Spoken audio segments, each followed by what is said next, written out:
So, tell me, what happened 2 years ago? Okay, so I guess if I can reflect on my marriage with Rina, even though we've been 10 years before marriage and 7 years within the marriage, so 17 years altogether, doesn't really guarantee that our marriage is trouble free, problem free. Back then, 2 years ago, before exactly at the year before we came to Glasgow, we moved here. Like our relationship like was in a mess, in a total mess. We've been in marriage counseling. With one step away before the divorce a lawyer. We have a big fight, and then basically the most underlying reason for that is because I never honest to Rina, entirely honest. Not that I'm an alien or I'm a robot or I'm doing some street gang and narcotics. No, the thing is, I'm a very sanguinic person. I'm a very sanguinic, right? I love to please people. I love to please people. I love to make people smile, and then I find it very hard to say no, to reject other people. Now, the thing about my relationship with Rina is that whenever he asks to do something, he asks me, or we are in a fight, it's always me who is just like, okay, just shut up, just taking on, just taking on, just taking on. And without that courage and without that openness, that I don't like it. At that time, it was just like, bam, it's just like blew off. Not so that's and then it's corrupt. It corrupts our relationship. It corrupts the warmth, the love. Even it corrupts our trust, because I feel a resentment toward her. That a resentment. I dislike her. Those kind of thing. And then on the other hand, Rina was shocked. Why did you not tell me this earlier? Those kind of things. Yeah, where all the 17 years ago? Who are you? Who are you now? I don't recognize you. So I think there's a mistake in the way of our communications. Yeah. Even though we met a long time, but that doesn't guarantee. Rina, you want to add something? Yeah. So What? back. Yeah. No. Go on. Sorry. So back then, I think there's different you called Love language, different love language that is not fulfilled as well, because I don't know what his love language and he doesn't know mine, and then I feel like my love bank is always empty. I've done everything and sacrificed everything for you, but you don't give it back to me. And maybe the communication is the way I present something is quite demanding, and then I cannot say sweet words just like he wants, and then she's afraid of conflict. He cannot say no. He cannot say I don't agree with you. Okay. So they're always okay. And then it makes me like I took for granted for that. Yeah. So thinking back, so that's why when we want to rebuild our relationship, thank God gave this opportunity for me to go out to Glasgow at the very exact time of our relationship, at the lowest point, that God gave us some sort of new life, new environment. But I think the most important thing is not going to Glasgow to have a new life, but it's more to a basic things like basic things like I need to be more open to her, like very, very, very basic things like very, communication one-on-one. So I expect her Marriage to one. I expect her to be more soft-spoken to me.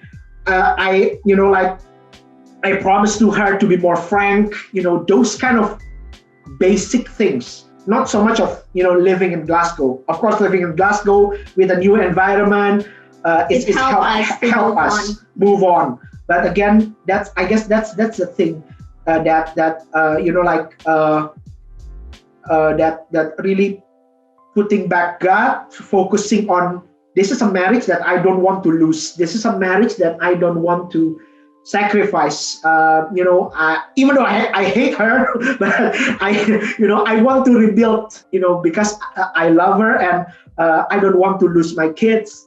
Those kind of things. So I just that's a starting point. But again, 17 years, 19 years is not always rosy. We fight each other, we hate each other, but at the end of the day, that doesn't guarantee that I know her. She knows me too. Again. That's the beauty of it. It keeps everyone on their toes, but it also keeps the relationship fresh. There's always we're always fighting for what we hold dear.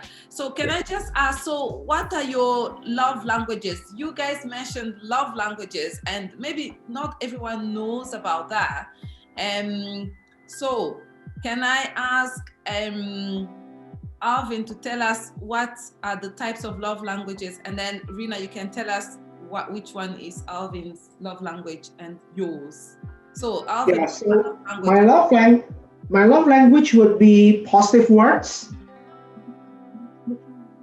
Positive words. So I guess so.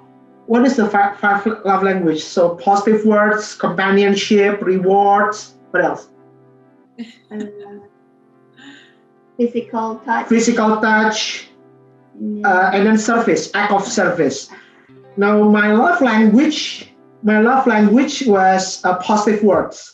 So I dear women that can talk nice. Oh Alvin, you're so handsome, you're my favorite, etc. Okay, and then the thing that I can do the most. Yes, Rina is frankly. Rina cannot talk. I cannot. Sweet talk. I cannot do sweet talk. She's very frank, to the point, etc. And then Rina's love language is quality time, companionship, something that I cannot provide. Yeah, even back then in Indonesia. Yeah, back then in Indonesia, he was so busy. I'm so busy with my career, occupied. Even though when I come back from the office, I'm gadgeting in my phone. She was like desperate because she's never been having a full attention from me. And then I felt that, oh my gosh, she's so mean. I hate her. Those kind of things. So it makes our love band empty, and it makes our relationship very dry. Yeah, and it makes us easy to get upset with each other because our love bank is not fulfilled. Yeah. And how do you discover which one is your love language? Asking. Yeah, asking, discussing. So we've been to the marriage psychologist, right? Yeah, we've been in a marriage counselor. Christian marriage counselor as well. Yeah, so we met with a lot of people, like our families, to discuss, and then to our senior. Our pastor, spiritual brothers, spiritual coach in our church, and then even we post, the fight. We make this kind of commitment chart. Simple things like having a more regular sex, and then me having a more regular sex. And then me throwing out this thing once in a while, give her 100% undivided attention, even though I'm still fail at that, I can guarantee you. I'm asking her to be at least show an appreciation to me. I don't know the rate. Once every day, those kind of silly little things. Yeah, one or three compliments a day. And one critic. One critic. Three compliments. In which both of us are still failing. Still failing anyway. So it's interesting because it's just like, oh my God, we should do this 17 years ago. But now here we go after 17 years of relationship, and we just like meeting new person and try to adapt. So one thing that I learned that love is need to be raised, need to be nurtured. Love needs to be nurtured. Yes. So if it's gonna die. So you gotta earn it, isn't it? You have to work on it every day. Like a plant, you have to work on the soil and you have to work it. I thought the love will always be there, but it's not. You have to work on it. So you have to grow and nurture it every day. We're still failing. We still fight with each other. But I guess that's a thing. Again, by the grace of God put us here so that we don't have other people. We don't have other choice. There's only you around. And me around. So So we are stuck with each other, no matter what. I love that. Okay, so Alvin, you are Rina's favorite toy, so that's good. Yeah, what Santa is bringing you today. Yeah. This was amazing. Now, one last question, I promise. In preparing for marriage, what would you have said? This is what you'd have wanted to know before you got married. What in terms of preparing for marriage? What is it that no one ever told you that maybe those after 17 years you're like, we wish someone had told us this? Yeah. So back then when we are having a marriage, we are among the first of our friends who got married. So we are the youngest one. So and then because my mom and dad already passed away, nobody ever told me about what is marriage will be like, what commitment are you putting yourself into. And then I just wish that if someone can told me at that time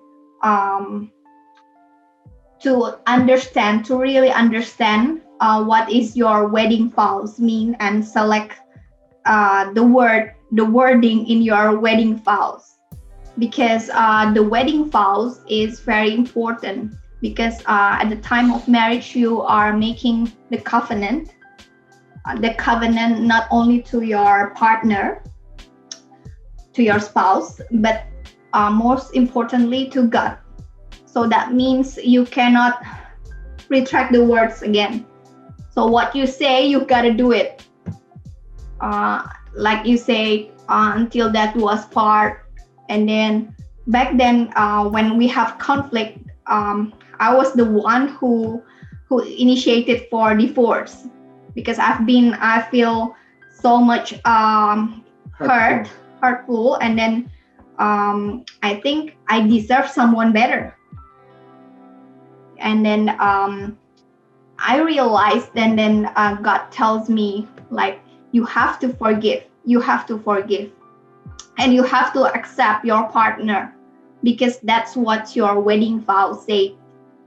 And I wish that I really know what is the wedding vows means, and I have to fulfill it, and I have to hold on to it. If I really know the meaning of the words that I said on my wedding day, I won't say I want to divorce you because you're not good enough for me, because I take you as you are. So I think the thing that I learned from that conflict is that in a marriage you have to always forgive your partner, no matter what, and how many times does it need. If there's still love and forgiveness in your heart, your marriage won't be fall apart. And that's what God want us to do, right? To always forgive no matter what, because He forgive you first, and to accept your partner like God accepting you. Yeah, so I think and also the other problem with our conflict is that I feel like I was to idolize him. I think he's perfect. He's my source of joy, and then everything is fine with my life. And then I think God doesn't like that. Hey, don't give your hope to human. Even your loved one can make you fall. Yeah, can you make you fall apart? I'm only the one who can take care of you. So I should count on God, not to human. Even your spouse, Wow. even your parents, whoever it is. Yeah, so that's my lesson learned. Wow. That was absolutely amazing, guys. Thank you so much. Love you lots. Yeah, thank you. Thank you.